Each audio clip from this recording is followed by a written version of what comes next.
¿Qué tal? Muy buenas noches tengan todos ustedes que nos acompañan en esta nueva emisión de IntelliJuris. Hoy tenemos un tema que por lo menos a nosotros nos parece fascinante y es el Poder Judicial frente al mundo digital. Déjenme hacer una breve introducción. Vivimos una revolución tecnológica que, lo han dicho ya muchos autores, está transformando las relaciones sociales, está transformando la manera en que entendemos el mundo, en que nos comunicamos, en que convivimos, en que somos capaces de hacer cosas. Y este ha sido un proceso acelerado a través de los últimos 40 o 50 años. Y yo justo antes de empezar el programa recordaba todavía a finales de los 90, eh, finales de los 80, de los 90, y los que tengan algo de edad no me dejarán mentir, uno llegaba a los juzgados y había esas enormes máquinas Remington que tenían el papel, carbón, y donde las secretarias escribían a una velocidad impresionante y los jueces dictaban. Y a partir de ahí, sin que nos percatemos del todo, ¿no? Hoy llegar a un juzgado es una realidad completamente distinta. No solo porque hay computadoras, impresoras y sistemas, sino porque esto está transformando la manera de entender, de hacer la justicia. Y el objetivo de este programa es justamente tener una primera reflexión sobre qué le pasa a la justicia en el mundo digital, cómo se ha transformado, cómo está impactando, qué nuevos roles pueden tener los jueces, los abogados, los sistemas de información, la estadística judicial, el juicio digital, el juicio electrónico, el expediente digital. Y ahora con los nuevos desarrollos tecnológicos, ¿qué papel puede jugar la inteligencia artificial, la minería de datos, en la manera en que impartimos, administramos, entendemos la justicia? Hoy queremos dar una primera mirada de conjunto a este enorme eh, núcleo de reflexiones que tendríamos que estar haciendo y de las que, por cierto, hablamos muy poco. Lo damos por sentado, pero en realidad hay muchas cosas que están cambiando, hay muchas cosas que se van a transformar en el futuro inmediato. Y tengo el gusto de tener dos invitados expertos en la materia. El doctor Saúl López Noriega, profesor de la Escuela de Gobierno del Tecnológico de Monterrey, editor del Juego de la Corte en Nexos y un experto en temas de digitalización que nos ha acompañado ya en varias ocasiones y muy gentilmente aceptó participar en esta tarde en este programa, y él tendrá una visión global de conjunto. Y al juez Juan Pablo Gómez Fierro, juez segundo de distrito especializado en materia de competencia y regulación, pero sobre todo un apasionado de los temas de justicia que está todo el tiempo en la frontera del conocimiento y en la frontera de la reflexión. Y él seguramente nos va a transmitir la visión interna, cómo desde adentro de la justicia se ve lo que está sucediendo, y además él tiene una visión muy reflexiva sobre lo que ya pasó en el Poder Judicial y de lo cual todavía no nos damos cuenta. Yo soy Sergio López Ayón, voy a moderar este programa y como un buen moderador me voy a moderar a mí mismo en no hablar demasiado y comenzar con nuestros invitados. Y lo primero que quisiera preguntarle a Saúl es si nos puede hacer o presentar una panorámica de qué ha pasado con la tecnología y el mundo digital en el mundo. Eh, no lo que puede pasar, sino lo que ya sucedió y ya lo que ya está sucediendo y dónde nos encontramos en este momento, cuáles son los grandes temas, las grandes discusiones, Saúl, eh, ilústranos un poco sobre esta cuestión. Y si nos permites, Juan Pablo, yo igual te interrumpimos en algún Claro, momento, claro. Sí, sí, pero claro, claro, adelante. Sergio, muchas gracias como siempre por la invitación, por organizar estos temas y también qué buena onda estar junto con Pablo Gómez para discutir estos temas. Mira, yo diría que en general, digo, en los últimos 25, 30 años, como mencionabas, ha habido un proceso muy acelerado de, digamos, hay muchísimos cambios que ha habido, pero yo lo podría etiquetar en dos o encapsular en dos grandes etiquetas, que es hay un proceso de digitalización y hay un proceso de inteligencia artificial que en conjunto lo que está haciendo es cambiar la manera de toma de decisiones en un sinfín de ámbitos, ¿ok? Y esos ámbitos puede ser desde cómo, por ejemplo, yo escojo a una posible pareja sexual en una plataforma como Tinder. Hay una serie de características que uno pone si ingresa a esta plataforma, hay un algoritmo, hay una geolocalización y te va dando información que a partir de ciertas reglas uno va aceptando si se va teniendo acercamientos con esa persona eventualmente o no. Pero a su vez, otra toma de decisiones tiene que ver con el tipo de discurso que un político, por ejemplo, lanza eventualmente a la arena pública, pero ya no solo a través de la prensa tradicional, un comunicado de prensa de una oficina gubernamental y demás, sino ahora a partir de plataformas de internet, redes sociales, cuyo más allá de la relevancia del personaje, la amplificación del mensaje depende no en sí de solo de las características del mensaje, del tipo de personaje que lo está lanzando, sino a su vez también de un proceso de toma de decisiones automatizado, inteligente, que a partir de ciertas variables en una plataforma determinada amplifica cierto tipo de contenidos para lograr ciertos objetivos en detrimento de otros. Entonces, entre estos dos polos, el ejercicio de gobernar, el ejercicio de conseguir pareja o de juntar con amigos y demás, hay un proceso abajo que implica digitalizar, procesar mucha información y a partir de ese procesamiento de información y de datos, tomar decisiones, ¿no? Y ahí lo que viene, pues es un sinfín de preguntas. Como tú apuntabas, esto puede tocar y está tocando a prácticamente todas las esferas sociales en un sentido u otro, ¿no? Pero lo interesante, me parece, es que esta transformación plantea una pregunta, por un lado, de cómo reinventar la impartición de justicia, pensándolo, por ejemplo, como una plataforma que une dos lados donde hay expertos en ofrecer un servicio, que son los jueces, y por el otro lado hay personas que necesitan resolver conflictos, que somos los usuarios del sistema de justicia. Y como sabemos, digamos, más allá del talento de los jueces y magistrados, en un tribunal, y digamos, ahorita nos platicará más Juan Pablo al respecto, hay muchísimas cosas que son procesos, son estandarizados, que implican como muchas cosas gerenciales del día a día.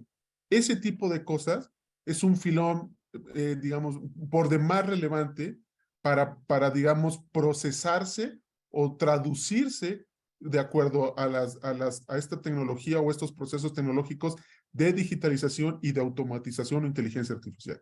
Pero por otro lado, para el derecho, plantean nuevos retos si quieren luego apuntamos más como a la parte sustantiva que tiene la justicia digital como reto, que pues son nuevas preguntas.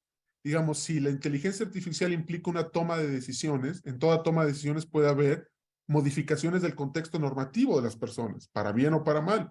Y en ese sentido, la toma de decisiones de la inteligencia artificial es un nuevo ejercicio de poder, es un poder con ramificaciones inéditas, ramificaciones complejas, y en una democracia constitucional, los jueces, el derecho en principio, debe de asir el poder en una sociedad y controlar y evitar sus excesos.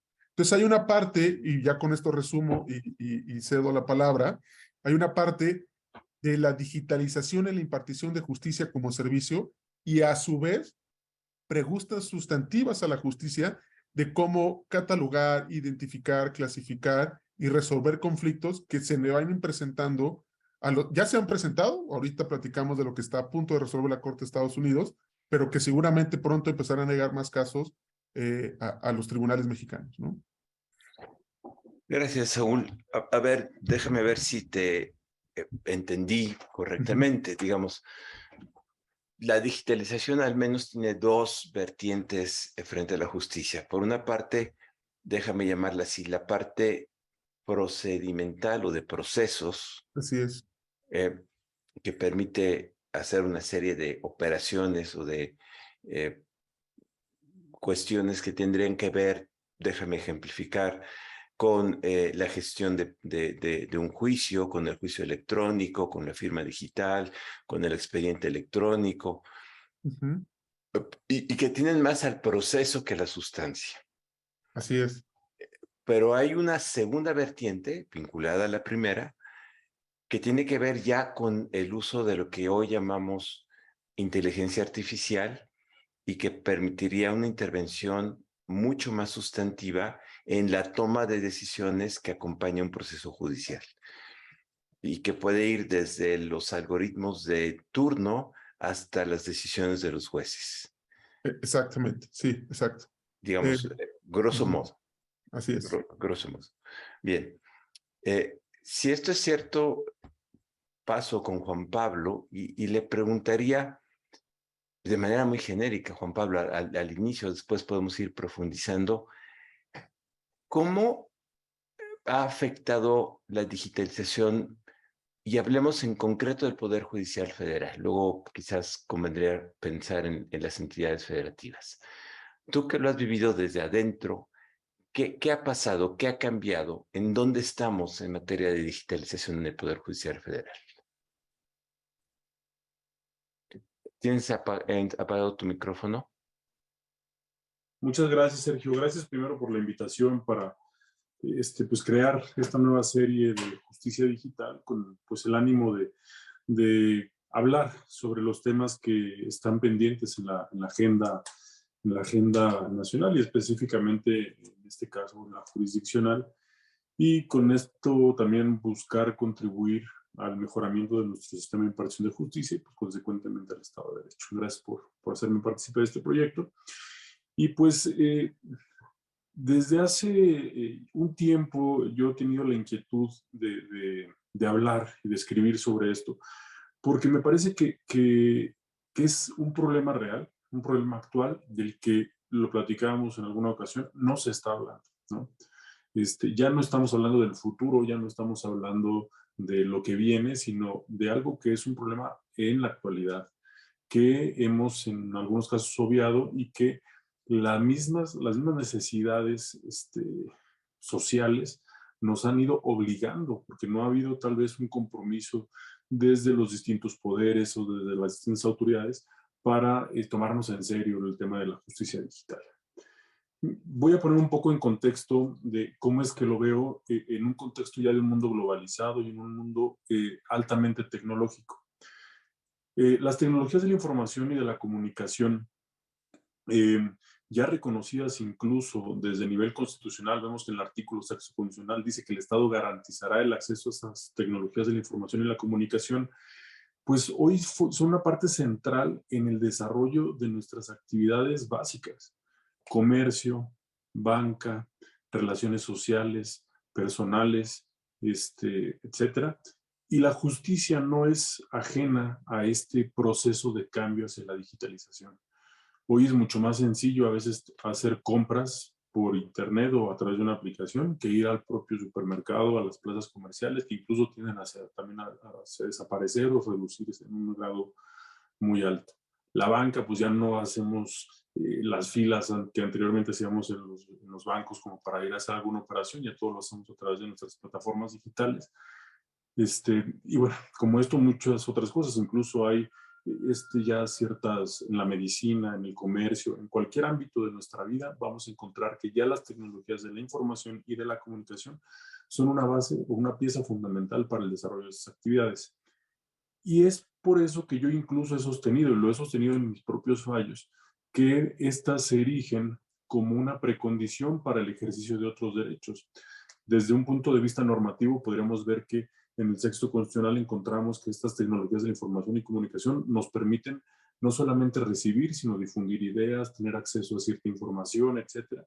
Y que sin estas, pues precisamente habría ciertos derechos humanos que podrían estar en riesgo o no lo suficientemente garantizados. Me parece que la Administración de Justicia ya no es ajena a esto. La Administración de Justicia, en los términos normativos que tenemos ya ahora, y específicamente como lo mencionas tú desde el Poder Judicial, pues ya ha transitado hacia una justicia digital. Vemos, por ejemplo, que con la expedición de la Ley de Amparo de 2013, de abril de 2013, pues ya se reconoce la necesidad de tener un expediente electrónico. El primer antecedente que podríamos llamar tal vez más robusto dentro de la justicia digital en México, lo vamos a encontrar en el Tribunal Federal de Justicia Administrativa, cuando se crea en el año 2011 esta sala especializada en juicio en línea, como un primer saque, me parece que además muy bueno, porque es incluso, yo creo que uno de los antecedentes más importantes para la justicia federal. Y vemos ya después, en el año 2013, esta nueva ley que en su artículo 3º establece la obligación de contar ya no solamente con un expediente físico, sino también con un expediente electrónico. Y me parece que, y lo digo con toda franqueza, nunca nos lo tomamos tan en serio como hasta que las mismas circunstancias nos obligaron a tomarlo en serio. Y con esto quiero poner el punto en la pandemia, por ejemplo. A principios de 2020, que se declara por la Organización Mundial de la Salud la pandemia como una enfermedad, bueno, el coronavirus como una enfermedad que era de alta transmisión, pues hubo muchas medidas. Dentro de esas medidas fue el cierre de espacios públicos, dentro de ellos los tribunales. Y poco a poco los tribunales, bueno, pues crearon sistemas de guardias, etcétera, pero tuvieron que ir matizando los casos de urgencia de manera que incluyeran otros asuntos que no podían esperar hasta que se abrieran de manera total o que se renovaran las actividades de manera total. Entonces esto no tardó ni siquiera, no fue cuestión de meses, sino fue cuestión de años. Y esto nos obligó a justamente buscar alternativas que ya estaban previstas en la ley, pero que no nos habíamos tomado en serio, para justamente transitar hacia este nuevo esquema de justicia digital. Por ejemplo, en el juzgado de inscripción, cuando más o menos a principios de abril, mayo, por ejemplo, empezamos a recibir un gran número de asuntos vinculados con el sector energético, pues naturalmente las partes involucradas, autoridades responsables, quejosos, etcétera, querían hablar con los funcionarios judiciales y no había herramientas para ello. Entonces buscamos la reinterpretación de ciertos artículos de la ley, etcétera, para poder generar tal vez audiencias vía remota, como el uso de estas plataformas, Zoom particularmente, ¿no? Más adelante, pues ya el propio Poder Judicial realizó contratos específicos para contratar algún tipo de plataforma con una mayor seguridad, etcétera. Y, por ejemplo, la firma de las propias actuaciones judiciales, ¿no? Ya teníamos sistemas de firmas electrónicas que no utilizábamos. Y todavía yo recuerdo los primeros meses de la pandemia, estábamos firmando todavía físicamente las actuaciones judiciales, las resoluciones, porque era la manera en que la habíamos hecho, pues, 200 años. Y esto, naturalmente, nos obliga justamente a reevaluar, reexaminar estas herramientas, pero lo hicimos no desde la planeación, sino más bien sobre la necesidad de responder, tal vez sin esta planeación previa, a un problema social que se nos había generado. Y hoy, por ejemplo, ya tenemos con una mayor capacidad tanto tecnológica como normativa, la posibilidad de transitar hacia este esquema.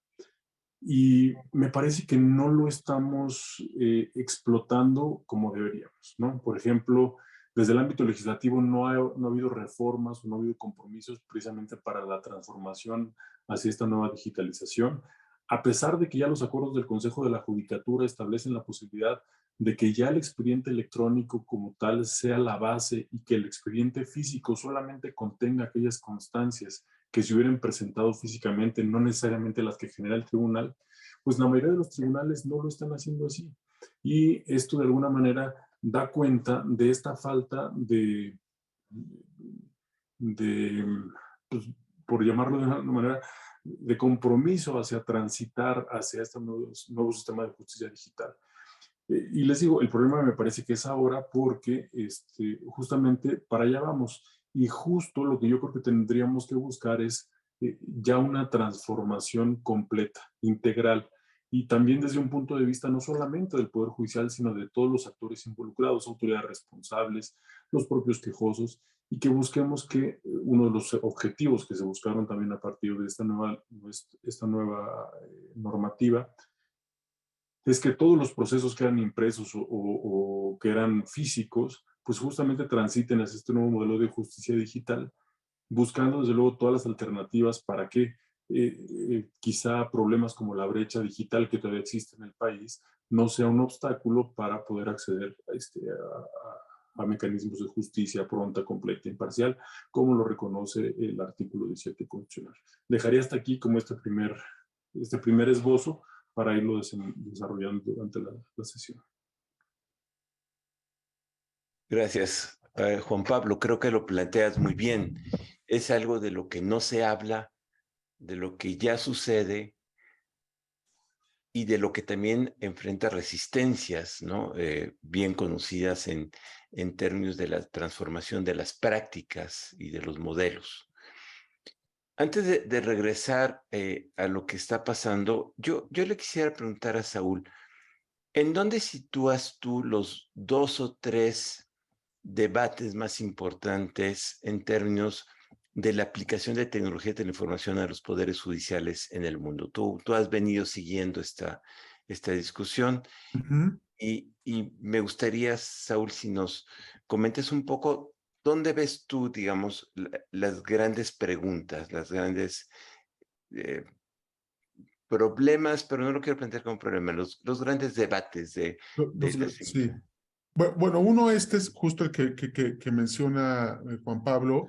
Pues, la pandemia de COVID implicó que muchos poderes judiciales en el mundo aceleraran lo poco mucho que llevaban de proceso de digitalización, pero a su vez, digamos, hay todo un debate respecto a cómo mejorar el servicio de la impartición de justicia, partiendo de que muchas tareas, como mencionaba en mi primera participación, se repiten, se pueden escalar, son procesos, muchos de esos procesos se pueden compaginar y hacer análogos, en vez de que haya como una dispersión de los mismos, se pueden concentrar digitalizado centralizar y de esa manera como eficientizar varios procesos sin que se cancele, por supuesto, la participación de un ser humano que al final pondera pruebas, pondera argumentos y toma una decisión respecto a muchas cosas, de las cosas que toman decisiones los jueces y magistrados, ¿no? Que esto supone, Saúl, Juan Pablo, empezar a ver a los poderes judiciales como organizaciones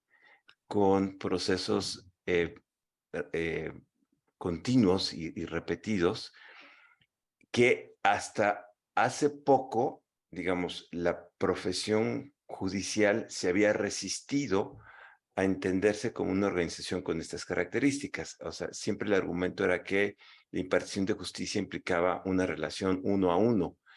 Y aquí lo que estamos es viendo una visión totalmente a los juzgados, a los jueces, a los tribunales, con una visión mucho más organizacional de procesos, ¿correcto? Organizacional de procesos, gerencial de procesos, partiendo, insisto, esto que hay muchas cosas que se maquilan al interior, como en toda organización, hay muchos procedimientos que se maquilan. ¿En qué sentido? De que se repiten una y otra vez en cada uno de los juicios o con las características de los diferentes juicios. Entonces, ¿por qué no eso digitalizarlo? ¿Por qué no eso concentrarlo, procesarlo a partir y puede ser desde cosas muy sencillas, oye, vamos en métricas, ¿por qué cuando pasa esto baja el rendimiento o por qué de repente el rendimiento es mejor acá? Entonces, homologar estas condiciones donde mejoramos rendimiento al resto del año o al resto del país. Esa es una, pero también una vez que tienes todo digitalizado, centralizado, procesado en datos y demás, se abre la oportunidad de que ciertas partes de un procedimiento o de un juicio se automaticen, ¿ok? Insisto, este es el debate donde el ser humano todavía participa, ¿ok? Hay un juez que gracias a esta a estos procesos digitalizados y pensemos en el supuesto, inclusive dando un paso más allá, automatizados, el juez eficientiza su tiempo y se quita, digamos, todos esos procesos que son maquila y se concentra en la parte, digamos, más sustantiva de la tarea de impartir justicia o de juzgar, ¿no? El otro debate es que esa última tarea sustantiva también lo hagan sistemas de inteligencia artificial. En Estados Unidos, por ejemplo, en varias entidades federativas, y cuando digo varias, yo pensaría que son como la mitad, ¿ok? La prisión preventiva, la preliberalización de alguien que ya tiene una condena y puede salir o no por buena conducta, y otro tipo de decisiones jurisdiccionales que no son el fondo de la sentencia, pero bueno, implica cambiar la vida de una persona que enfrente un juicio, sea en la cárcel o no sea en la cárcel, o una persona salir antes o no de la condena por buena conducta. Eso lo hacen softwares y sistemas inteligentes actualmente, ¿ok? Esa es otra vuelta de tuerca, por supuesto, porque no solo es llevar a mejorar el servicio de impartición de justicia, descargarle al juez, al magistrado, la chamba que es maquila y son procesos gerenciales y dedicarse, enfocarse a lo sustantivo, sino aquí es un paso más donde justamente ya están determinando condiciones sustantivas de un proceso jurisdiccional o de un derecho, en concreto como la libertad, a partir de sistemas de inteligencia artificial. Y esto ha sido sumamente controversial, porque son empresas privadas que crean estos software, los poderes judiciales locales lo compran, y entonces ahí puede venir, y de hecho hay un caso en la Corte de Estados Unidos respecto, oye, yo no estoy de acuerdo en ese algoritmo o ese conjunto de algoritmos que decidió que yo llevara el juicio dentro de la cárcel. Quisiera saber cuáles son las variables a partir de las cuales se construyó esa decisión. Y eso, digamos, empieza a chocar con el secreto industrial, nosotros hicimos esto, y empiezan ya preguntas a partir de qué base de datos creaste este sistema, cuáles son las variables que estás utilizando, los márgenes de error al momento de la preliberación o de definir la prisión preventiva. Y ese es otro gran debate que hay sobre la justicia digital. Creo que, por supuesto, donde nos debemos de enfocar es en el primer punto. Como país, como México, teniendo un país pues, con una población bastante grande, con los recursos que siempre son limitados, un reto es eficientizar esos recursos. Y la digitalización y ciertos aspectos con la automatización puede ayudar muchísimo a que, insisto, los jueces y magistrados y el resto de impartidores de justicia descarguen mucha chamba que es repetitiva, es maquilable, son procesos del día a día que se pueden eficientizar muchísimo con una transición a la justicia digital como la que mencionaba Juan Pablo. El otro tema empieza a colonizar muchos países, Estados Unidos, Canadá, algunos países de Latinoamérica y de Europa empiezan a trasladarse eso. Y ahí hay preguntas, inclusive, Sergio, por demás interesantes, inclusive filosóficas, de cuál es el tipo de justicia con el cual se diseñó ese sistema de inteligencia artificial en respecto al rol del reo en la sociedad. Ya sabes, toda esta discusión de penalistas respecto es integrarlos o es castigarlos o es reformarlos o es curarlos, etcétera, etcétera, etcétera, ¿no? Entonces, hay cuestiones bien interesantes y que son parte de otra cara u otro debate de la justicia digital. Hay un tercero, pero creo que dejaría con esta participación esos dos debates. A ver, échate, anuncia el tercero y ahorita lo... El tercero es el que también apuntaba un poco hace rato, que como juez o como magistrado, tienes que empezar a contestar preguntas que te van a llegar. Y no digo que no sean preguntas complejas hoy en día, por supuesto, los jueces magistrados tienen problemas difíciles de resolver, conflictos de resolver, pero van a empezar a llegar preguntas respecto inmunidades que tienen las plataformas. Las inmunidades pueden ser demandadas o no pueden ser demandadas. ¿Por qué sí o por qué no? Esa es una. ¿Cómo se debe entender una plataforma? ¿Qué es una plataforma? ¿Es lisa y llanamente una empresa privada? ¿O cuando una plataforma influye en un derecho con la libertad de expresión, se le debe de entender? Por ejemplo, en Estados Unidos está la discusión como la doctrina del state action, ¿no? Hay una especie de traslado de una acción estatal cuando Facebook está organizando, administrando un bien público que es el derecho a la libertad de expresión. Y ese tipo de preguntas, insisto, no es que la actual chamba no haya preguntas, pero estas son preguntas que me parece que los jueces no son del día a día. Y digamos, siendo un poco laxo en la definición o concepto de justicia digital, creo que son preguntas que van a empezar a llegar. O el tema de competencia. ¿Cómo repensar la competencia en plataformas, ¿no? Que tienen muchos lados y tal vez en cierto mercado está concentrado, pero a su vez esa plataforma tiene otros lados y en ese mercado no tiene concentración o posición dominante, o una posición dominante cuando no hay afectación al consumidor respecto al precio, porque las plataformas son gratuitas para su acceso. En fin, todas esas preguntas creo que son otro filón, digamos, y hay un trabajo ahí. O sea, nadie creo que tiene claras las preguntas jurisdiccionales al respecto. Ya hay precedentes en otros países, pero creo que ese sería como el otro gran debate. ¿Cómo deben de responder los poderes judiciales, los jueces, ante esta nueva definición de problemas con un material normativo? Pensemos en Estados Unidos, 200 años de edad, ¿no? ¿Ese material normativo nos sirve para este tipo de preguntas? Ese sería el tercer debate que yo veo. Fuiste de lo complejo simple a lo complejo complejo, pero déjame quedarme Exacto. y siguiendo tu consejo, Saúl, en la Ajá, primera parte, ¿no? ok. Déjame decirle, en la digitalización de la actividad de los tribunales, no de la sustancia, ¿no? Y ahí hay un montón de elementos, Ajá.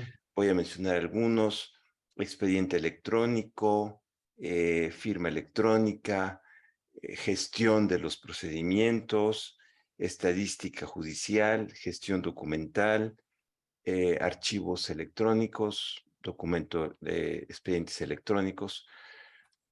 Todo esto, mencioné algunos, tienen que ver con esta primera parte, ¿no?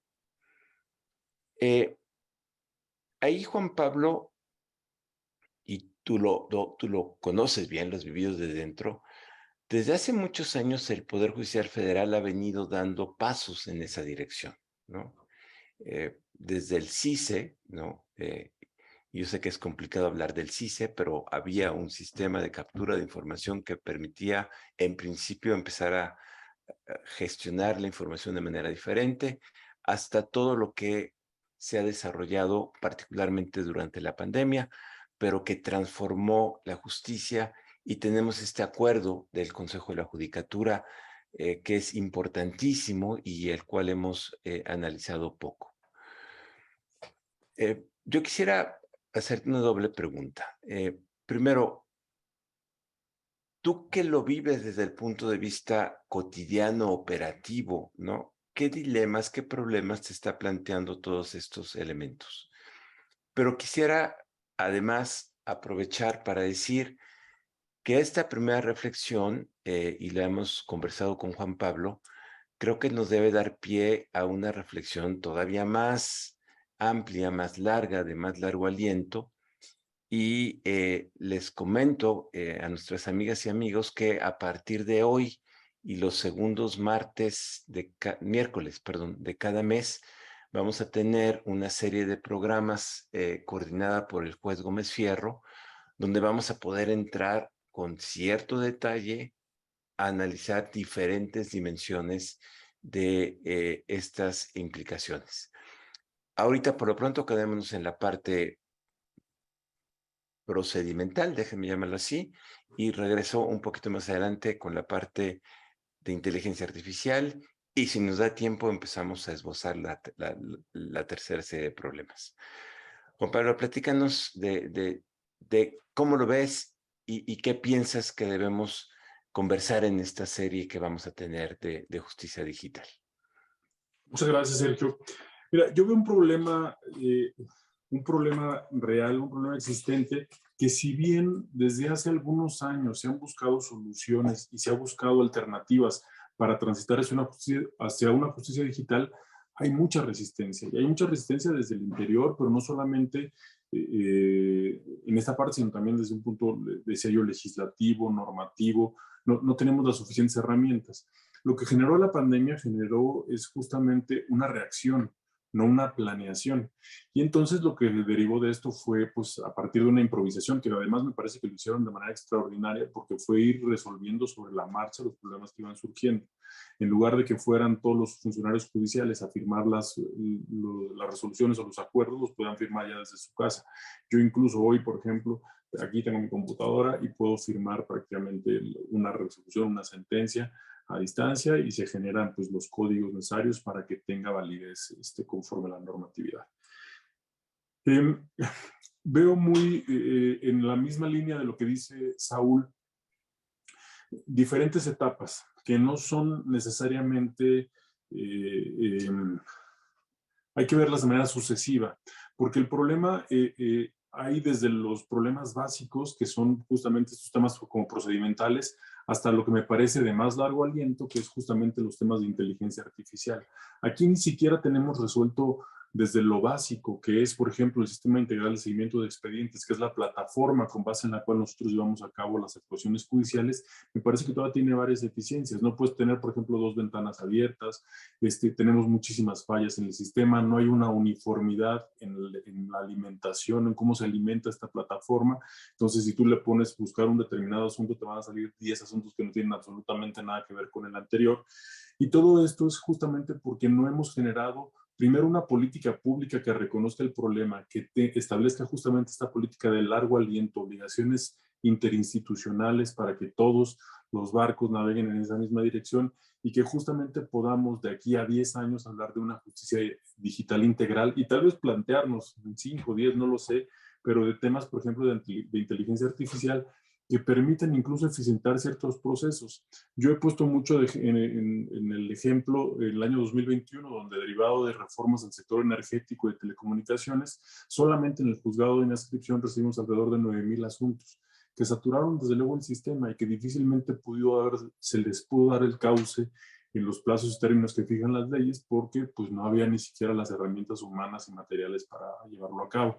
Sobre todo si teníamos, por ejemplo, en cuenta la obligación que deriva del artículo 3 de la ley de amparo, que decía, tienes que tener 2 expedientes, el digital y además el expediente físico, y los dos deben coincidir en su integridad. Un despropósito si consideramos que la ley de amparo, la última ley de amparo fue de hace 10 años, ya establecía esta obligación.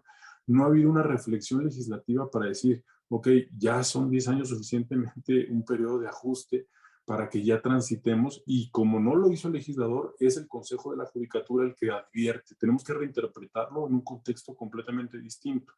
Ya no debemos tener expediente físico. El expediente físico debe ser una especie de expediente de respaldo para quien haya presentado, y en el hipotético caso de que se haya sido, una promoción física. Pero todo lo que ya debe ser válido es lo del expediente electrónico. Ok, ya lo dijo el Consejo de la Judicatura. Este acuerdo entró en vigor el 7 de noviembre. El 1 de diciembre ya el expediente electrónico es, vamos a decir, la pieza base. Y te puedo asegurar que la mayoría de los tribunales y juzgados del país siguen exactamente trabajando como hace 2, 3, 10 años. Entonces me parece que es un problema. Dentro de esto, creo, por ejemplo, y entrando tal vez un poquito en el terreno de Saúl, el desarrollo de ciertas aplicaciones tecnológicas y además el ejercicio del derecho comparado. La justicia digital nace, por ejemplo, desde los antecedentes que yo tengo, y me corregirás Saúl si me equivoco, nace en Estados Unidos a propósito de las reclamaciones que en el ámbito comercial daban los clientes con las empresas. Y entonces, en este contexto, justamente cuando llegaban reclamaciones masivas, pues las empresas buscaron alternativas para que pudieran solucionar esos conflictos a través de mecanismos digitales. Primero un contestador automático, más adelante ya ciertas aplicaciones, y hoy en día pues es una realidad, ¿no? Porque además en Estados Unidos, a diferencia del sistema mexicano, pues la conciliación y procesos alternos de solución de conflictos, pues justamente hacen que el sistema no sobresaturemos al sistema de justicia, cosa que no pasa en México. Vuelvo al mismo punto, 9,000 demandas en un año que casi se centraban en 3 temas fundamentales. Vuelvo al punto de que pues es un despropósito. Y aquí, por ejemplo, cobrarían real vigencia los temas de inteligencia artificial. Argentina, por ejemplo, tiene aplicaciones, Argentina, hoy en día, que te pueden predecir hasta en un 96% cuál podría ser el resultado de un asunto. Entonces, eso es una verdadera maravilla, porque de alguna manera, pues podríamos nosotros, vamos tal vez no un tema de prisión preventiva oficiosa donde pudieras tú, o de prisión preventiva, tuvieras tú que medirle el pulso de manera, cada caso concreto, caso específico y todo. Pero, por ejemplo, temas como una multa de tránsito, no sé, cuestiones que bien podrían ya entrar en este tipo de procesos. Sé que es todavía de muy largo aliento cuando no tenemos ni siquiera resuelto lo básico. Por ejemplo, todavía hoy, estamos hablando del año 2023, sale un actuario de cada órgano jurisdiccional del país a notificar personalmente a la ciudad, toda la ciudad, 50 o 30, no sé, notificaciones personales. Cuando habría aplicaciones que bien podrían comunicar o enviar justamente la comunicación y tener un alto grado de probabilidad de que el destinatario la recibió. Sin toda la formalidad de que llegó el actuario, se constituyó, dejó un citatorio, no encontró nada y regresó el día siguiente. Ya ni siquiera nadie está en las oficinas. Y incluso para los propios abogados les funciona mucho mejor que puedan notificarse a través de una plataforma que dé certeza de cuándo se recibe la comunicación, que se reciba de manera íntegra. Podrá haber fallas en el tránsito, pero un actuario que, por ejemplo, ejerce un cargo ya dentro de la carrera judicial y que solamente se dedica a notificar, pues bien podría generarse un cargo paralelo donde ese actuario que está notificando estuviera en lugar en el tribunal proyectando, presentando propuestas de solución de asuntos y que justamente concentre sus esfuerzos este tipo de servidores públicos en la resolución de asuntos que tienen una mayor complejidad y que una plataforma pueda fácilmente solucionar un tema como es una notificación, ¿no?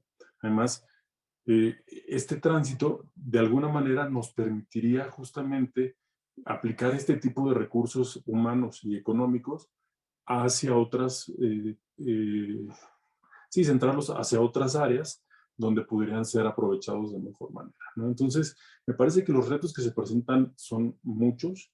Desde luego, como lo veo yo también sucesivo, creo que el tema de la inteligencia artificial, perdón, es el más complejo porque todavía no nos hemos terminado de acomodar en lo que es lo básico, ¿no? Estamos, incluso en comparación con otros sistemas judiciales del mundo, yo creo que estamos muy atrasados y que precisamente la falta de una política pública que busque solucionar estos problemas es la que nos está simplemente haciendo reaccionar e improvisar sobre la marcha y sobre lo que va saliendo.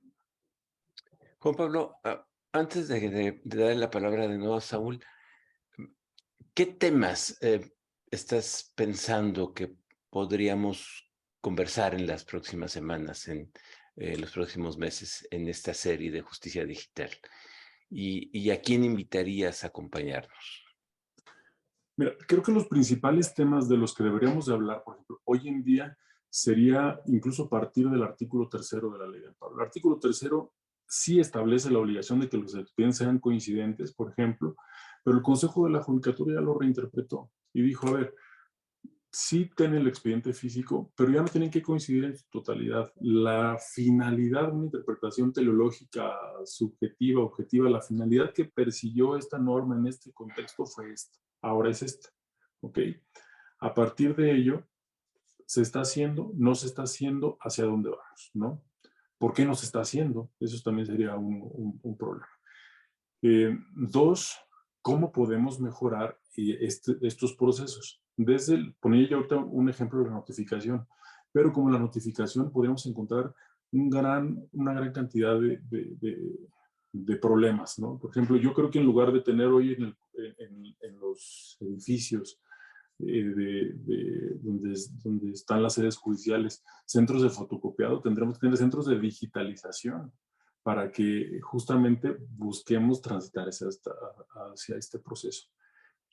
Y creo que las y los jueces podrían ser quienes eventualmente, y si así lo podemos ir diseñando, podrían contribuir a partir de sus experiencias de dónde es justamente donde están los problemas y cómo los podemos mejorar. Yo los platico esto desde un punto de vista de los problemas que han surgido en mi juzgado, que naturalmente serían diferentes los que se verían tal vez en un tribunal colegiado, en el propio órgano central administrativo del Poder Judicial, y que justamente permitiera encontrar tal vez primero problemas comunes para buscar soluciones comunes hacia todo el sistema, y más adelante plantearlas como una solución ya propiamente normativa. Creo que el primer saque sería justamente hablar del acuerdo, que nadie está hablando del acuerdo. Y si yo incluso hice un ejercicio previo de preguntarles a varios compañeros, ¿ustedes siguen teniendo los dos expedientes? Y la mayoría me dijo exactamente igual. O sea, que tienen los dos, ¿no? Y porque hay una falta todavía, incluso hasta de difusión académica de cómo es que van a funcionar estos nuevos esquemas. Incluso con el riesgo de que, por ejemplo, muchos me dijeron, llega una visita y te piden el expediente y no lo tienes, y la ley dice esto y el acuerdo dice el otro, y no nos han dicho nada, pues entre que son peras o son manzanas, yo prefiero tener los dos y me curo en salud. ¿No? Como hace 20 años que todavía no hablábamos de transparencia y todo el mundo decía, antes de hacer pública la información, mejor primero la clasifico y digo que no, y ya después le dio la vuelta. Yo creo que es un problema también real porque es algo que está apenas avanzando. Gracias. A ver, creo que si te capté bien, digamos, la serie tiene un propósito de divulgación, de dar a conocer las normas, de identificar desde la práctica sus problemas, y por eso invitamos a todos aquellos personas de los poderes judiciales que nos quieran acompañar y que quieran compartir sus experiencias, y hacerlo con un propósito muy constructivo, es decir, cómo también contribuimos a esta transición y a mejorar lo que es mejorable en un ánimo muy, muy, muy constructivo, digamos, porque partimos del supuesto que aquí hay una herramienta que al final del día tendría que servir para tener una mejor impartición de justicia. Yo creo, Juan Pablo, que no sé si lo compartas, es un poco el ánimo de esta serie, es discutir, divulgar, entender, proponer. Sí, desde luego. Yo creo que ese es el principal objetivo. Reconocer que existe un problema, buscar incluso, y yo creo que esa sería una buena idea para una siguiente, para la segunda exposición de esta serie, tal vez, por ejemplo, platicar desde el punto de vista de una juez, una magistrada, un abogado, una abogada litigante, y que nos digan ellos cuáles son los principales problemas que se presentan ahorita. Por ejemplo, las quejas de los abogados que he recibido en el propio tribunal es, a ver, bueno, es que en este caso yo presenté la promoción, pero no se ha digitalizado, o no está arriba en el expediente, o no han subido la resolución. Claramente es un problema desde un punto de vista de las partes que comparecen al proceso. Nosotros tal vez desde un punto de vista no tenemos las herramientas necesarias, tal vez no tenemos los centros de digitalización, no tenemos los escáneres suficientes para que cuando tengamos que digitalizar las constancias podamos hacerlo de manera muy rápida y eficiente, ¿no? Entonces buscar cuáles son los problemas comunes para incluso a partir de ello poder proponer soluciones específicas para cada uno de estos casos concretos y viéndolo desde un punto de vista integral. También incluso desde el punto de vista de una autoridad responsable, cuáles son los primeros problemas a los que se enfrentan ellos. Las autoridades incluso de los órganos, de los poderes de la Unión, no tienen incluso la posibilidad de recibir notificaciones electrónicas. Esto hace difícil que pueda haber una comunicación interinstitucional eficiente entre el tribunal y las partes, lo que a su vez dificulta pues, que estos procesos puedan ponerse en marcha. Si hay una resistencia al interior, si las propias partes no tienen la suficiente confianza en este esquema y las propias autoridades tampoco, entonces difícilmente vamos a avanzar. Entonces, justamente creo que a partir de la identificación de los problemas, esto podría, desde luego, generar soluciones a corto, mediano y largo plazo. Y tomando en cuenta lo que decía Saúl, que me parece además muy bien y muy puesto en razón, que es aprovechar incluso la experiencia de otros sistemas judiciales como el norteamericano, que tienen aplicaciones que, pueden venir incluso de la iniciativa privada, pero que podríamos nosotros buscar en qué medida pueden tener una aplicación eficiente para nuestro sistema de justicia. Gracias. Regreso con Saúl. Y te voy a hacer una pregunta un poco quizás difícil, pero me parece imprescindible. Juan Pablo está hablando mayormente desde lo que está sucediendo a nivel del Poder Judicial Federal, pero yo siempre insisto que no podemos olvidar que somos un sistema federal, que hay 32 poderes judiciales en 32 entidades federativas y que, por cierto, tienen la carga de asuntos, de expedientes más grande en términos de lo que yo he llamado o que hemos llamado justicia cotidiana. ¿Qué les ha pasado a los poderes judiciales en materia de digitalización? ¿Cuál sería tu impresión, por lo menos, si no tienes datos más duros, de este permanente desfase que existe entre lo que pasa a nivel del Poder Judicial de la Federación y lo que pasa con importantes asimetrías en las entidades federativas? Digo, no tengo datos.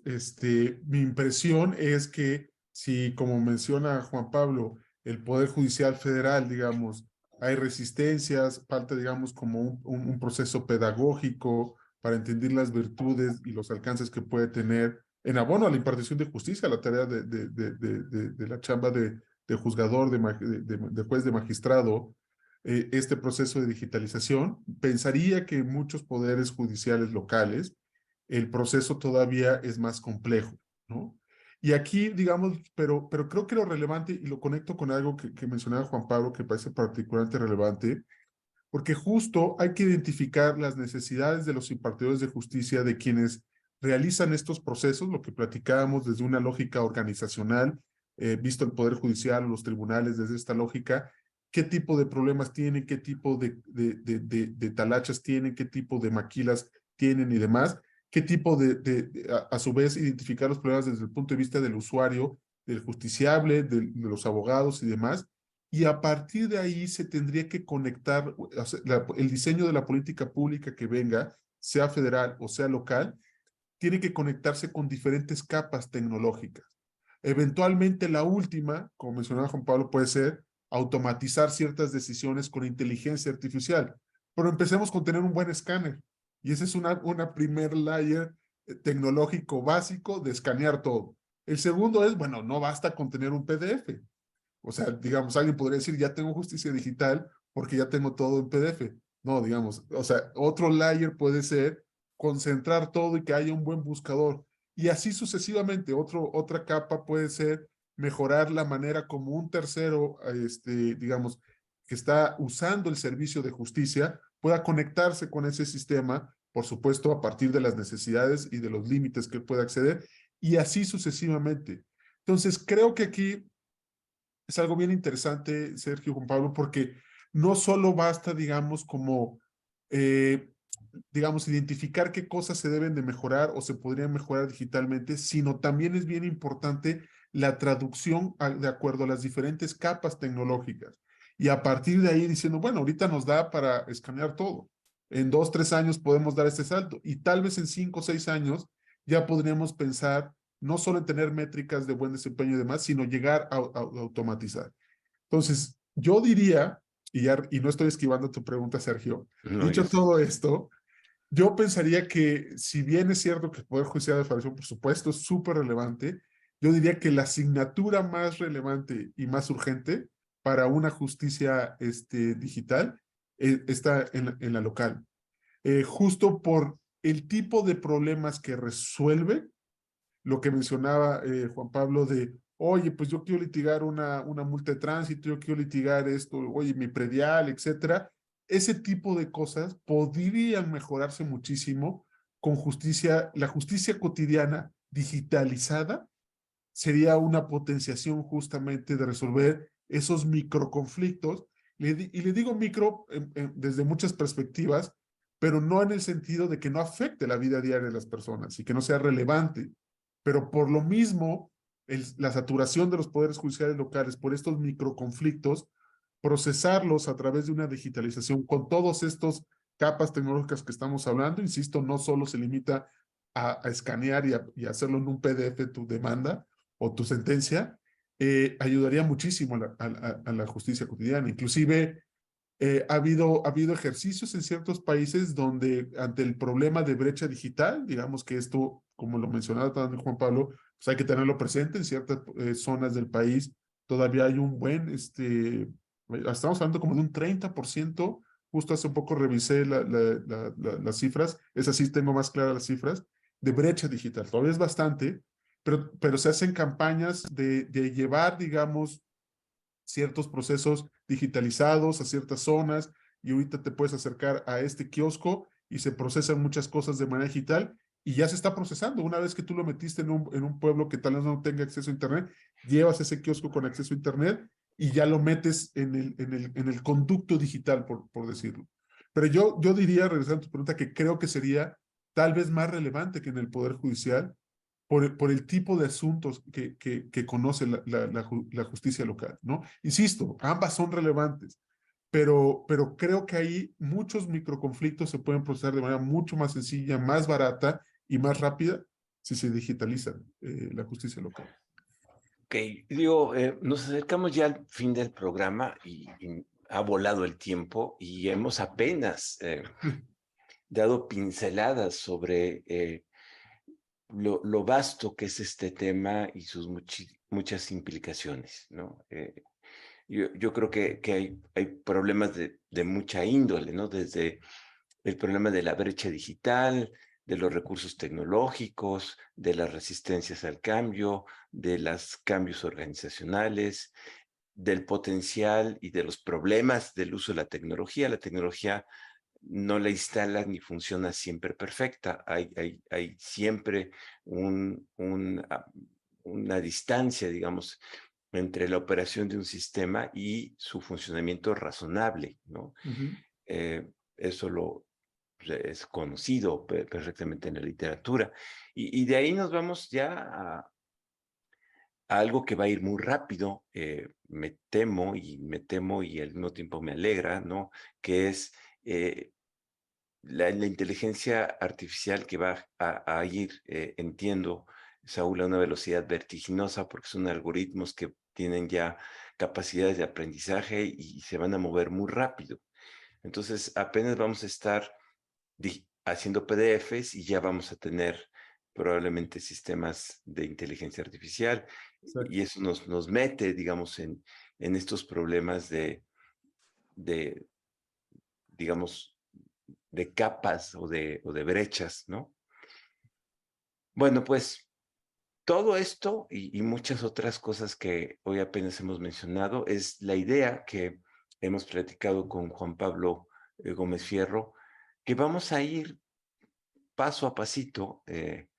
Vamos a empezar con el PDF, a lo mejor, Juan Pablo, con, con el acuerdo de la judicatura, y vamos a ir trayendo diferentes temas, diferentes perspectivas, diferentes capas, digamos, de análisis. Y yo le pediría a Juan Pablo una reflexión final sobre pues la intención de esta serie y que nos invites y que le digas al público a quién le puede interesar esta serie a las cuales los estamos invitando a partir de hoy, los segundos miércoles de cada mes. Bien, pues muchas gracias, Sergio. Primero que nada, pues el agradecimiento por invitarme pues a desarrollar este proyecto al interior de IntelliJuris. Sergio y yo hemos platicado largo, tendido sobre estos temas, incluso para finales del año anterior, todavía justo en una comida decíamos, es un problema real y es un problema del que nadie está hablando, ¿no? Entonces, pues la finalidad principal de esta serie es justamente hablar sobre esto que ya está sucediendo. No es algo que les decía yo al principio, que es algo futuro, que algo que va a pasar, es algo que ya está pasando. Es un problema real que tenemos varios de los actores que participamos en la Administración de Justicia en la mesa y sobre lo cual habría que ir bordando precisamente para ver cuáles son los principales problemas a los que nos enfrentamos. La idea y está dirigido, pues desde luego a funcionarios judiciales, abogados litigantes, los justiciables en general, alumnos, porque me parece que además tendríamos que desde las universidades desarrollar una materia que hable de la justicia digital y de todos estos procesos. Es de verdad un problema enorme el que tenemos enfrente y que justo, bueno, pues de alguna manera esta nueva serie busca contribuir hacia la democratización del conocimiento de la justicia digital, hacia llevar más información de qué es lo que está sucediendo, como lo dice Sergio, buscar distintas perspectivas desde el punto de vista de las partes, de las autoridades responsables, de los jueces, de los justiciables en general, y que justamente permita contribuir a un mejoramiento de este sistema de justicia y, como les decía también al inicio de esta serie, de contribuir al mejoramiento en el Estado de Derecho. De acuerdo con las estadísticas recientes de esta plataforma World Justice Project, México va descendiendo en esta cuestión del Estado de Derecho, y la verdad es que todos estos temas pasan por esa misma ruta. Desde la brecha digital, que es un problema también real. El Consejo de la Judicatura me parece que lo ha hecho muy bien, desde poner a disposición de los justiciables equipos de cómputo en cada uno de los órganos jurisdiccionales, pero reconoce, Saúl, y lo vi también a propósito de esta serie, de estados como Chiapas, Oaxaca, Tabasco, que tienen una alta brecha digital, a diferencia de estados, por ejemplo, en el norte. Parecería que estamos hablando de dos Méxicos distintos en esta materia, y que también es un problema que, justamente como precondición, si tomamos en cuenta las tecnologías de información y comunicación, como precondición de otros derechos, también será un obstáculo al acceso a la justicia. Entonces, bueno, la finalidad de esta serie es hablar de esto y buscar soluciones útiles para mejorarlo.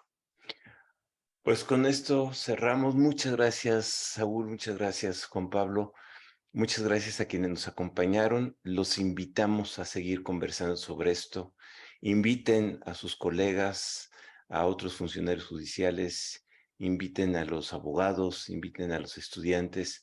Vamos a tener un foro abierto que nos permita interactuar, que nos permita intercambiar experiencias y que, sobre todo, como decía Juan Pablo, nos permita tener un espacio para hablar de esto y para entenderlo y proponer cómo podemos ir avanzando en este proceso que es ya inminente y que va a ir muy rápido.